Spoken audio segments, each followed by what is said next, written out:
السلام علیکم ورحمۃ اللہ وبرکاتہ۔ یہ دارالسلام اسٹوڈیو ہے۔ اس بار ہم آپ کی خدمت میں پیش کر رہے ہیں فاروق اعظم، انبیاء کی جماعت اور امت کے سب سے افضل انسان ابو بکر صدیق کے بعد اسلام کے دوسرے خلیفہ راشد فاروق اعظم کا درجہ ہے۔ ان کی زندگی کے واقعات دلچسپ ترین انداز میں سنیے، آپ حیرت زدہ رہ جائیں گے۔ آپ کی زندگی کے قریباً سبھی پہلو اس کیسٹ میں آ گئے ہیں۔ بہت سے ایسے واقعات بھی آپ سنیں گے جو اکثر کتابوں میں شامل نہیں ہیں۔ اس طرح ہم یہ کہنے میں حق بجانب ہیں کہ اس کیسٹ کی صورت میں دریا کو کوزے میں بند کر دیا گیا ہے۔ تو آئیے سنتے ہیں فاروق اعظم۔ اللہ تعالی کا ارشاد ہے، والذین آمنوا باللہ ورسلہ اولئک هم الصدیقون والشہداء عند ربهم لهم اجرهم ونورهم۔ وہ لوگ جو اللہ اور اس کے رسولوں پر ایمان لائے ہیں، یہی تو وہ ہیں جو ان کے پروردگار کے نزدیک صدیق اور شہید ہیں، ان کے لیے اجر اور نور ہے۔ رسول اللہ صلی اللہ علیہ وسلم کا ارشاد ہے، اللہ تعالی نے عمر کے دل اور زبان پر حق جاری کر دیا ہے۔ وہ فاروق ہے جس کے ذریعے اللہ تعالی نے حق اور باطل کے درمیان فرق کیا۔ جماعت اصحاب روشن ستارے ہیں، آسمان پر موجود ستاروں کی روشنی کم و بیش ہے۔ یہی مثال صحابہ کرام رضی اللہ عنہم کی ہے، لیکن ہیں سبھی روشن۔ ان میں سب سے نمایاں، سب سے روشن اور سب سے تابناک بہرحال پہلے چار صحابہ رضی اللہ عنہم ہی ہیں۔ یہی پہلے چار اصحاب خلفائے راشدین ہیں۔ عشرہ مبشرہ میں بھی سب سے پہلے انہی کا نام ہے۔ آج ہم آپ کو انوکھی خصوصیات والے انسان کی کہانی سناتے ہیں۔ اللہ کے رسول صلی اللہ علیہ وسلم نے اپنے 10 صحابہ کا نام لے کر فرمایا تھا، میرے یہ 10 صحابہ جنتی ہیں۔ گویا انہیں دنیا ہی میں جنتی ہونے کی بشارت عطا ہوئی۔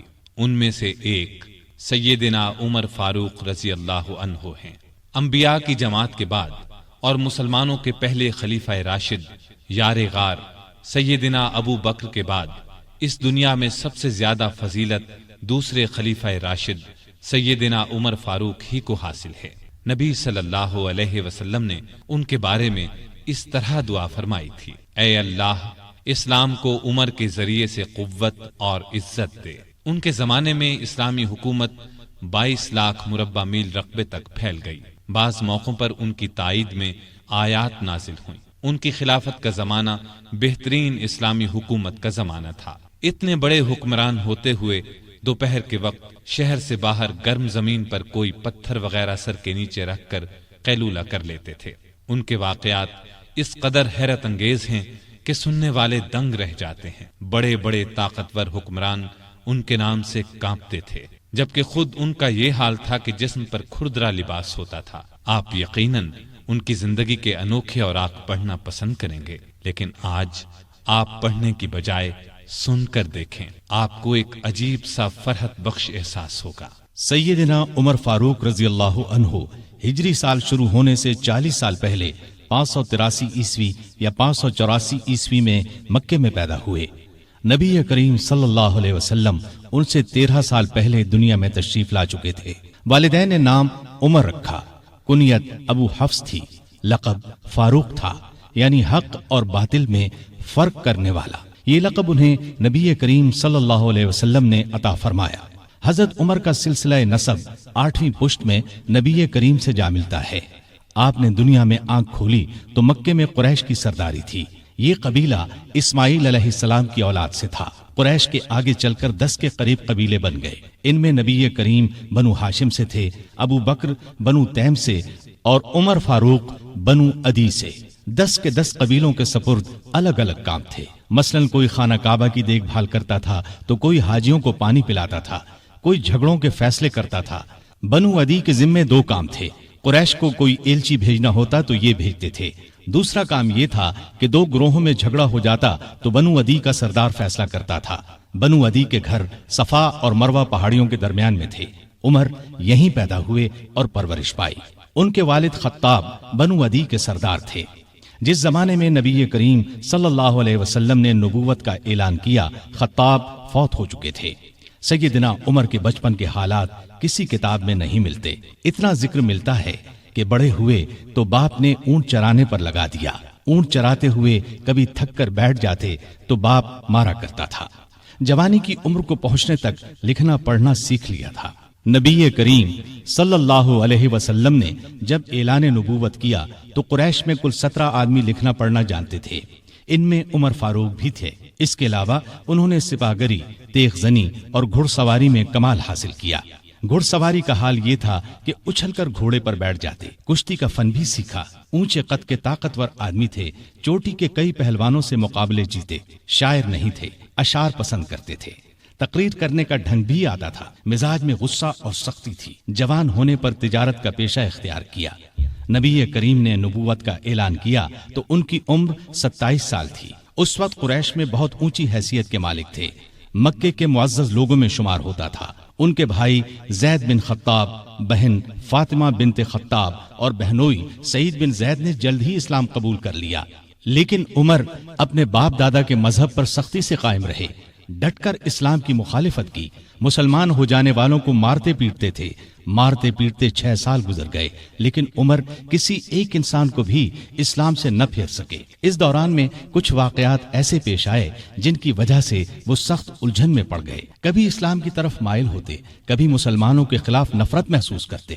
اس کی وجہ یہ تھی کہ رسول کریم صلی اللہ علیہ وسلم کے متعلق قریش کے کافروں نے مشہور کر رکھا تھا کہ وہ جادوگر ہیں۔ اس زمانے میں ایک روز انہوں نے رسول پاک صلی اللہ علیہ وسلم کو حرم شریف کے اندر نماز پڑھتے دیکھا تو وہ آپ کے پیچھے کھڑے ہو گئے۔ اس وقت آپ صلی اللہ علیہ وسلم قرآن پاک کی سورۃ الحاقہ کی بلند آواز میں تلاوت کر رہے تھے۔ اللہ کے کلام نے ان پر بہت اثر کیا۔ انہیں یقین ہو گیا کہ آپ نہ تو جادوگر ہیں اور نہ شاعر ہیں۔ دل میں اسلام کے لیے نرم گوشہ پیدا ہو گیا، لیکن باپ دادا کا مذہب چھوڑنے پر اب بھی تیار نہ ہوئے۔ قاسم بن عثمان کی روایت میں آیا ہے کہ ایک دن طبیعت نے جوش مارا، ارادہ کیا کہ جس ہستی کی وجہ سے وہ الجھن میں ہیں کیوں نہ انہیں ختم کر دیں۔ چنانچہ ننگی تلوار ہاتھ میں لے کر نکلے۔ راستے میں ایک مسلمان نعیم بن عبداللہ مل گئے۔ انہوں نے پوچھا، خیر تو ہے؟ ننگی تلوار لیے کہاں جا رہے ہیں؟ بولے، محمد کو قتل کرنے جا رہا ہوں۔ نعیم نے کہا کہ پہلے اپنے گھر کی خبر تو لیں، آپ کی بہن اور بہنوئی مسلمان ہو چکے ہیں۔ سیدنا عمر الٹے پاؤں بہنوئی کے گھر پہنچے۔ اس وقت ان کے بہنوئی سعید بن زید اور فاطمہ بنت خطاب کے گھر میں رسول اللہ صلی اللہ علیہ وسلم کے ایک صحابی خباب بن ارت بھی موجود تھے۔ خباب بن ارت انہیں قرآن سکھا رہے تھے۔ عمر نے دروازے پر دستک دی تو خباب گھر کے ایک حصے میں چھپ گئے۔ فاطمہ نے قرآن کے اوراق چھپا دیے، لیکن عمر تلاوت کی آواز سن چکے تھے۔ اندر پہنچ کر پوچھا، کیا پڑھ رہے تھے؟ مجھے معلوم ہوا ہے کہ تم مسلمان ہو چکے ہو، اپنے باپ دادا کے مذہب سے پھر گئے ہو۔ یہ کہہ کر انہوں نے دونوں کو مارنا پیٹنا شروع کر دیا۔ بہن کے سر پر ایک لکڑی ماری، ان کے سر سے خون بہ نکلا۔ اس وقت دونوں میاں بیوی کے منہ سے نکلا، ہاں اے عمر، ہم مسلمان ہو چکے ہیں، اللہ کے رسول پر ایمان لے آئے ہیں، تم سے جو ہو سکے کر لو، اسلام تو اب ہمارے دلوں سے نہیں نکل سکتا۔ عمر نے بہن کا خون دیکھا اور یہ الفاظ سنے تو غصہ ٹھنڈا ہو گیا۔ بولے، اچھا جو تم پڑھ رہے تھے مجھے دکھاؤ۔ بہن نے اوراق انہیں دے دیے، ان پر سورہ طٰہٰ لکھی تھی۔ انہوں نے اس کو پڑھا تو بے اختیار پکار اٹھے، واہ کتنا عمدہ اور اعلیٰ درجے کا کلام ہے۔ یہ سن کر خباب بن ارت بھی باہر نکل آئے اور بولے، اے عمر، مجھے امید ہے اللہ تعالیٰ نے اپنے نبی کی دعا کو پوری کرنے کے لیے آپ کو چن لیا ہے۔ میں نے کل ہی نبی صلی اللہ علیہ وسلم کو یہ دعا کرتے سنا ہے، الہی ابو جہل یا عمر بن خطاب کے ذریعے سے اسلام کو قوت عطا کر۔ پس اے عمر، اللہ کی طرف آؤ، اللہ کی طرف آؤ۔ یہ سن کر سیدنا عمر فاروق نے کہا، مجھے محمد کے پاس لے چلو۔ نبی صلی اللہ علیہ وسلم اس وقت دار ارقم میں تھے۔ عمر رضی اللہ عنہ خباب بن ارت کے ساتھ کمر سے تلوار لٹکائے وہاں پہنچے، دروازے پر دستک دی۔ ایک صحابی نے اندر سے ایک جھری میں سے جھانک کر آپ صلی اللہ علیہ وسلم کو بتایا، باہر عمر تلوار کمر سے لٹکائے کھڑے ہیں، نہ جانے کس ارادے سے آئے ہیں۔ آپ کے چچا سیدنا حمزہ رضی اللہ عنہ بھی اس وقت وہاں موجود تھے۔ یہ بہت بہادر تھے، فوراً بولے انہیں اندر آنے دو، نیک ارادے سے آئے تو ٹھیک، ورنہ انہی کی تلوار سے ان کا سر اڑا دوں گا۔ رسول اللہ صلی اللہ علیہ وسلم نے بھی فرمایا انہیں آنے دو، چنانچہ دروازہ کھول دیا گیا۔ عمر اندر داخل ہوئے، آپ صلی اللہ علیہ وسلم اٹھ کر ان کی طرف بڑھے، ان کی چادر کو مٹھی میں دبا کر زور سے کھینچتے ہوئے فرمایا، خطاب کے بیٹے تم کس ارادے سے آئے ہو؟ سیدنا عمر رضی اللہ عنہ نے عرض کیا، اے اللہ کے رسول، میں اللہ اور اس کے رسول پر ایمان لانے کے لیے حاضر ہوا ہوں۔ اس پر آپ صلی اللہ علیہ وسلم نے زور سے اللہ اکبر فرمایا۔ باقی مسلمانوں نے بھی اللہ اکبر کا نعرہ لگایا۔ اب عمر رضی اللہ عنہ نے کلمہ پڑھا، پھر بولے، اے اللہ کے رسول، کیا ہم حق پر نہیں ہیں؟ آپ نے فرمایا، اس ذات کی قسم جس کے قبضے میں میری جان ہے، تم لوگ حق پر ہو۔ یہ سن کر سیدنا عمر فاروق نے عرض کیا، جب ہم حق پر ہیں اور کافر غلط راستے پر، تو پھر اپنا دین کیوں چھپائیں؟ آپ نے فرمایا، اے عمر، ابھی ہماری تعداد تھوڑی ہے اور تم دیکھ رہے ہو کہ ہم کن حالات سے گزر رہے ہیں۔ سیدنا عمر نے یہ سن کر فرمایا، اس ذات کی قسم جس نے آپ کو نبی بنا کر بھیجا ہے، میں اسلام لانے سے پہلے جن لوگوں میں اٹھتا بیٹھتا تھا، اب مسلمان ہو کر ان کے سامنے جاؤں گا۔ اس پر تمام مسلمان دار ارقم سے 2 صفیں بنا کر نکلے اور کعبے کی طرف روانہ ہوئے۔ ایک صف میں عمر تھے، دوسری میں حمزہ۔ سب نے مسجد حرام میں نماز ادا کی۔ قریش نے یہ دیکھا تو طیش میں آ گئے۔ اس وقت تو کچھ نہ کہا، جب عمر تنہا نظر آئے تو ان پر حملہ کر دیا۔ انہوں نے بھی ڈٹ کر مقابلہ کیا۔ آخر کافر انہیں چھوڑ کر چلے گئے۔ یہ واقعہ نبوت کے 6 سال پیش آیا۔ ایمان لانے کے بعد 6 سال تک مکے میں رہے، پھر دوسرے مسلمانوں کے ساتھ مدینے کی طرف ہجرت کی۔ ایسے میں کفار کو مخاطب ہو کر فرمایا، میں آج مکے سے جا رہا ہوں، کسی میں ہمت ہے تو مجھے روک کر دکھائے۔ کوئی آگے نہ آیا۔ اس طرح آپ قباء پہنچے۔ پھر نبی کریم صلی اللہ علیہ وسلم اور ابو بکر ہجرت کر کے وہاں تشریف لائے۔ مسجد قباء کی تعمیر کے بعد سب نے مدینے کا رخ کیا۔ ہجرت کے وقت سیدنا عمر فاروق کی عمر 40 سال کے قریب تھی۔ اس کے بعد وہ 23 برس اس دنیا میں رہے۔ یہ سارا زمانہ مدینے میں گزارا، مسجد نبوی کی تعمیر میں حصہ لیا۔ آپ صلی اللہ علیہ وسلم نے مہاجرین اور انصار میں بھائی چارہ کرایا تو ادبان بن مالک کو ان کا بھائی بنایا۔ انہوں نے اپنا نصف مکان انہیں دے دیا۔ عبداللہ بن زید نے خواب میں اذان کے الفاظ سنے۔ انہوں نے یہ الفاظ نبی کریم صلی اللہ علیہ وسلم کو سنائے تو آپ صلی اللہ علیہ وسلم نے سیدنا بلال کو حکم دیا، اذان کہیں۔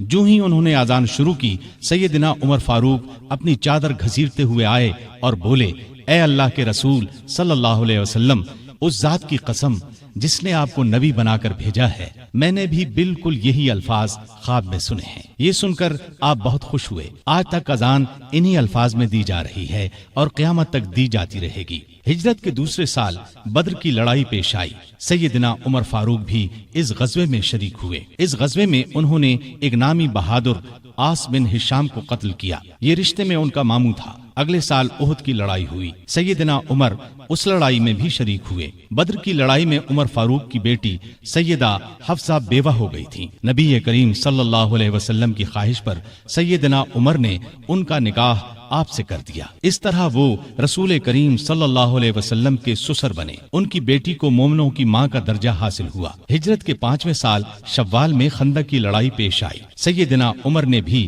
خندق کھودی۔ خندق کے ایک حصے کی حفاظت سیدنا عمر کے سپرد کی گئی۔ بعد میں اس جگہ ان کے نام سے مسجد تعمیر کی گئی جو آج بھی موجود ہے۔ ہجرت کے 6 سال نبی کریم صلی اللہ علیہ وسلم نے کعبے کی زیارت کا ارادہ فرمایا۔ آپ 1400 صحابہ کے ساتھ روانہ ہوئے۔ ان میں سیدنا عمر بھی تھے۔ حدیبیہ کے مقام پر کافروں سے جو معاہدہ ہوا تو کچھ دوسرے صحابہ کے ساتھ وہ سیدنا عمر پر بھی گراں گزرا۔ وہ رسول اللہ صلی اللہ علیہ وسلم کی خدمت میں حاضر ہوئے اور عرض کی، کیا آپ اللہ کے سچے نبی نہیں ہیں؟ آپ نے فرمایا، یقیناً میں اللہ کا سچا نبی ہوں۔ کہا، کیا ہم حق پر اور ہمارا دشمن باطل پر نہیں ہے؟ آپ نے فرمایا ہم حق پر اور ہمارا دشمن باطل پر ہے۔ کہا اے اللہ کے رسول، جب ہم حق پر اور ہمارا دشمن باطل پر ہے تو پھر دب کر کیوں صلح کریں؟ آپ نے فرمایا میں اللہ کا رسول ہوں، اللہ کے حکم کے خلاف نہیں کرتا، وہی میرا مددگار ہے۔ سیدنا عمر پھر ابو بکر صدیق کے پاس گئے اور ان سے بھی یہی کہا تو انہوں نے فرمایا اے جوان، بلا شبہ نبی کریم صلی اللہ علیہ وسلم اللہ کے رسول ہیں، وہ اپنے رب کی نافرمانی نہیں کر سکتے اور وہی ان کا ناصر و مددگار ہے، بس ان کی رکاب کو تھامے رہو، یعنی ہر معاملے میں ان کی فرما برداری کرو۔ نبی کریم صلی اللہ علیہ وسلم نے فرمایا میں اللہ کا رسول ہوں، اللہ کے حکم کے خلاف نہیں کرتا، وہی میرا مددگار ہے۔ تب جا کر سیدنا عمر کو اطمینان ہوا۔ نبی کریم صلی اللہ علیہ وسلم واپس روانہ ہوئے تو سورہ فتح نازل ہوئی۔ آپ نے سیدنا عمر کو بلا کر اللہ تعالیٰ کا یہ ارشاد سنایا کہ ہم نے آپ کو کھلی فتح عطا کی، ساتھ ہی آپ نے فرمایا مجھ پر آج ایسی صورت نازل ہوئی ہے جو مجھے اس دنیا سے زیادہ پیاری ہے۔ سیدنا عمر رضی اللہ عنہ نے حدیبیہ کی صلح کے موقع پر جو گفتگو کی تھی وہ خلوص نیت پر مبنی تھی، پھر بھی انہیں تمام زندگی اس بات کا افسوس رہا کہ کیوں انہوں نے اس طرح کے سوال جواب کیے۔ اس کے بدلے میں انہوں نے بہت سے روزے رکھے، کئی غلام آزاد کیے اور بہت سی نفل نمازیں پڑھی۔ ہجرت کے 7ویں سال خیبر کی لڑائی ہوئی، اس میں بھی سیدنا عمر رضی اللہ عنہ شریک تھے۔ ذیقعدہ 7 ہجری میں نبی صلی اللہ علیہ وسلم عمرے کے لیے تشریف لے گئے۔ 2000 مسلمان آپ کے ساتھ تھے، سیدنا عمر بھی ان میں شامل تھے۔ ذات سلاسل کی جنگ میں بھی شریک ہوئے۔ سلاسل جگہ کا نام ہے، یا اس مقام پر قبیلہ جزام کا ایک چشمہ تھا جس کا نام سلسل تھا۔ مسلمان لشکر اسی چشمے پر اترا تھا، اسی لیے اس غزوے کو ذات السلاسل کہا جاتا ہے۔ 8 ہجری 10 رمضان کو رسول اللہ صلی اللہ علیہ وسلم 10,000 ہتھیار بند صحابہ کے ساتھ مدینے سے مکے کی طرف روانہ ہوئے۔ ان میں سیدنا عمر بھی شامل تھے۔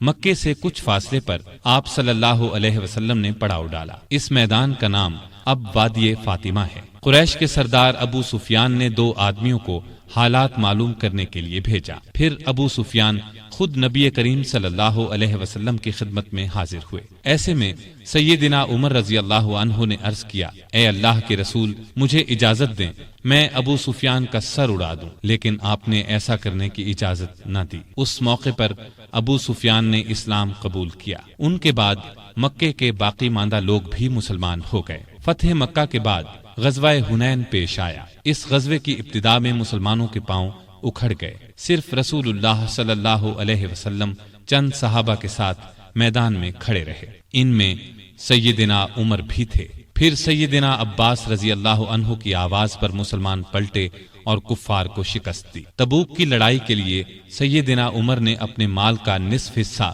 نبی صلی اللہ علیہ وسلم کی خدمت میں پیش کیا۔ حجۃ الوداع کے موقع پر بھی سیدنا عمر ساتھ تھے۔ اس حج کے بعد ہی آپ صلی اللہ علیہ وسلم اس دنیا سے رخصت ہوئے۔ سفر 11 ہجری میں آپ صلی اللہ علیہ وسلم نے اسامہ بن زید کو اسلامی لشکر کا سپہ سالار مقرر کیا اور حکم دیا کہ جا کر رومیوں سے موتا کی لڑائی کا بدلہ لیں۔ موتا کی لڑائی ہجرت کے 8ویں سال میں ہوئی تھی۔ اس میں اسامہ کے والد زید اور بہت سے صحابہ رضی اللہ عنہم شہید ہو گئے تھے۔ چنانچہ آپ نے یہ لشکر روانہ فرمایا۔ اس میں بڑے بڑے صحابہ کے ساتھ سیدنا عمر بھی شریک تھے۔ آپ صلی اللہ علیہ وسلم نے رحلت فرمائی تو سیدنا عمر رضی اللہ عنہ کو آپ کی وفات کا یقین ہی نہیں آتا تھا۔ وہ یہ اعلان کر رہے تھے جو شخص یہ کہے گا کہ رسول اللہ صلی اللہ علیہ وسلم نے وفات پائی ہے، میں اس کی گردن اڑا دوں گا۔ پھر ابو بکر رضی اللہ عنہ کے سمجھانے پر یقین آیا کہ نبی صلی اللہ علیہ وسلم رحلت فرما چکے ہیں۔ آپ صلی اللہ علیہ وسلم کی وفات کے بعد خلافت کے مسئلے پر مسلمانوں میں اختلاف پیدا ہوا تو اس موقع پر سیدنا عمر نے ابو بکر رضی اللہ عنہ کا نام خلافت کے لیے سب کے سامنے رکھا۔ سبھی نے اس سے اتفاق کیا۔ ابو بکر کے بارے میں سیدنا عمر کے یہ الفاظ ہیں: ابو بکر رسول اللہ صلی اللہ علیہ وسلم کے صحابی ہیں، غار کے ساتھی ہیں، یہ تمام مسلمانوں سے زیادہ تمہارے معاملات کے والی ہونے کے حقدار ہیں۔